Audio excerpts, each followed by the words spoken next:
New Zealand began their 1983 four-match Test series versus England at the Oval with an unfortunate 189-run loss. Set a target of 460 in their second innings, New Zealand fell well short, being dismissed for 270.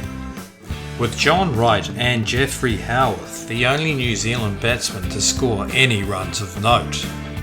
One bright spot, however, was a player of the match performance by New Zealand's premier all-rounder Richard Hadlee, who contributed 84 runs in the first innings and picked up 8 wickets in the match. Along with Hadlee, the squad for New Zealand contained openers John Wright and Bruce Edgar, captain Geoffrey Howarth, middle order player and future captain Jeremy Coney, a young Martin Crowe, and medium pacers Lance Cairns and Ewen Chatfield. They provided the core of the Test side. The second Test at Headingley in Leeds was next, and New Zealand made one change to their 11, with Ian Smith replacing Warren Lees at wicketkeeper. New Zealand captain Geoffrey Howarth won the toss and elected to field. After a couple of early wickets, England batsman Chris Tavares and Alan Lamb put together a 100-run partnership for the third wicket, before Lance Cairns had Lamb brilliantly caught at square leg by Martin Crowe for 58. Cairns continued to take regular wickets throughout the afternoon, finishing with a career best 7 for 74 as England were dismissed for 225. Tavares top scoring with a patient 69.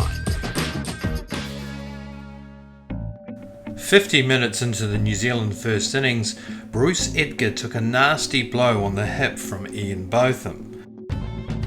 He was forced to retire hurt. Edgar's opening partner John Wright proved to be New Zealand's mainstay, scoring 93 in 288 minutes. And when the fifth wicket fell, Edgar returned with the assistance of Jeff Crowe as a runner. He combined in a partnership of 84 with Richard Hadlee. Hadlee finished on 75 and Edgar 84, a New Zealand's total of 377, a lead of 152 runs. England paceman and captain Bob Willis was the pick of the host's bowlers, returning 4 for 57. The English second innings was highlighted by an elegant 112 not out by David Gower. But accurate medium-pace bowling by Ewen Chatfield, Jeremy Coney and once again Lance Cairns restricted England to 252 all out, with Chatfield claiming 5 for 95 and Cairns a further 3 wickets for a match haul of 10 for 144.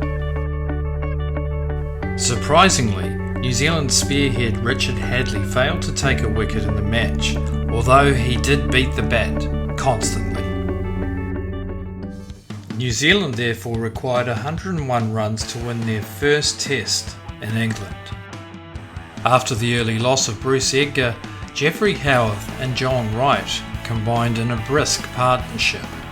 Howarth was then caught at mid-on off the bowling of Bob Willis, who then dismissed John Wright and Martin Crowe before bowling Jeff Crowe, and in the process securing his 5th wicket for the innings and his 300th Test wicket. This left New Zealand 83 for 5, with Richard Hadlee and Jeremy Coney at the crease. New Zealand chipped away at the total, and with Ian Botham's first ball of his first over, Coney pulled the ball away for 4, and New Zealand had won. New Zealand's first Test in England had been in 1931, so the victory at Headingley was celebrated well into the evening. Unfortunately, New Zealand lost the third Test at Lord's and the fourth Test at Trent Bridge by heavy margins, meaning England won the series 3-1. Crucial to the English series victory was the English batsman's ability to convert 50s into hundreds, with England recording 7 centuries, while no New Zealand batsman scored more than the 93 that John Wright made at Headingley.